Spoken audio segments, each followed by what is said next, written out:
Hi everyone, it's Wendy Orlowski from The Art of My Clay, and as promised I am here to show you how to use the new All-in-One CaBezel molds. Today I'm going to show you how to get this effect.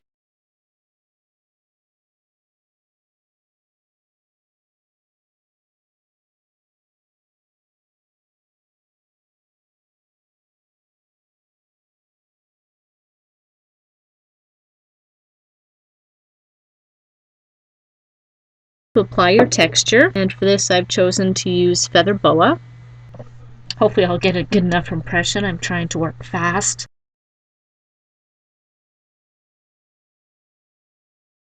And now I'm going to place my CaBezel mold on top.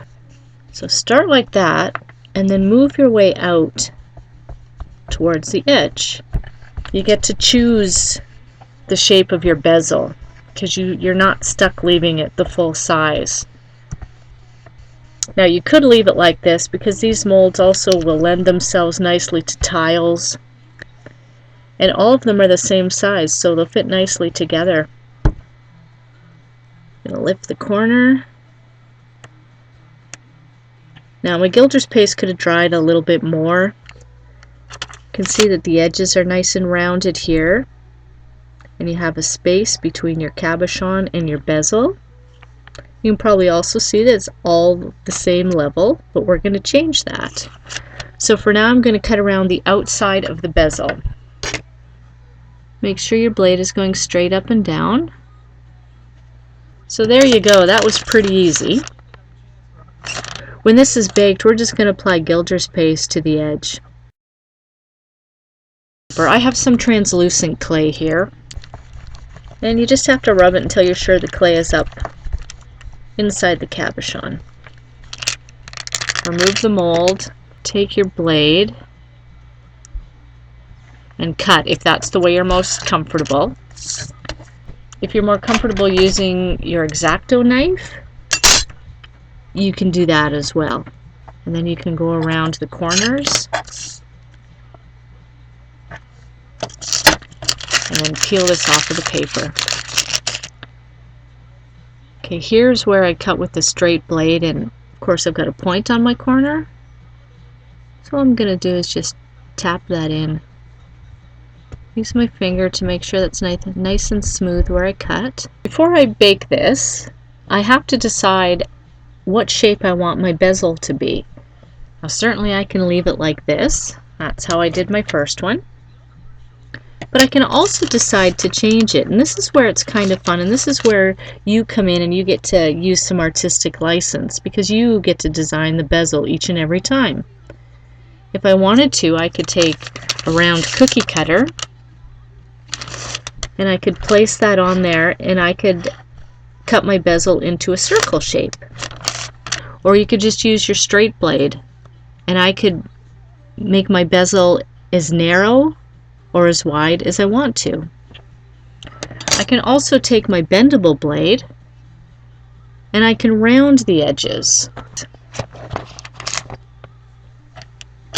It's easy enough to do.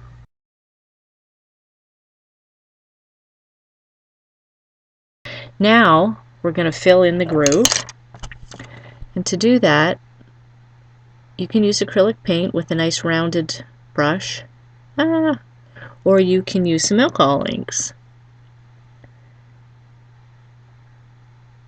Now it doesn't matter if you get it on the cabochon part, but you don't want to get it on your bezel like I did right there.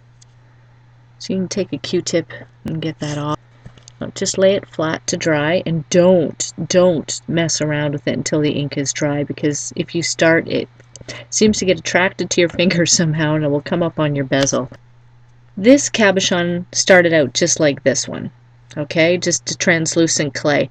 Now what I did was I rubbed some gilder's paste on there, and I can do that when it's not attached.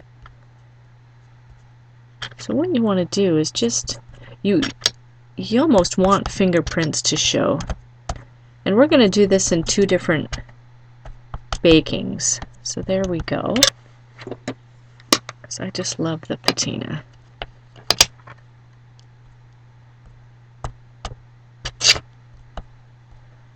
Okay, and once that dries, I'm going to add, well, once that dries, I'm of course going to put it on there and bake it. But I'm also going to add a layer of liquid clay to the top, so I'll wait for that to dry and then I'll come back. Okay, I went ahead and I applied a layer of liquid clay to this after the Gilder's paste had dried, and then I baked it. And it's starting to show some depth. I just added another layer of Gilder's paste and I'm letting it dry, but maybe you can see in this one, because I added a layer of liquid clay to this one as well at the same time, and hopefully you can see the different layers and the depth. So now I'm going to add some more Gilder's paste to this one, just like I did here, and add one more layer of liquid clay and then rebake it. Now this is how I add my layer of liquid clay. You don't want to add so much that it starts to leak over the sides. You want to keep it all on the top surface. If you see any air bubbles, just try to pop those. Okay, so I'm going to wait a few minutes, give that a chance to level a bit, and then I will put it in my preheated oven and bake it one last time. Okay, so here they are all finished. I'm not sure if you can pick up on the depth or not. Now the Gilder's paste tends to fade when you bake it. Ideally, you could put it on when you're all finished, but I just can't wait that long, so I like to apply it, see what it's going to look like, and if it fades, I just reapply it. Now remember, when it dries, you can buff it with a soft cloth, and then you can put a coating, a clear coating, on your pieces to make sure that the Gilder's paste doesn't scratch off.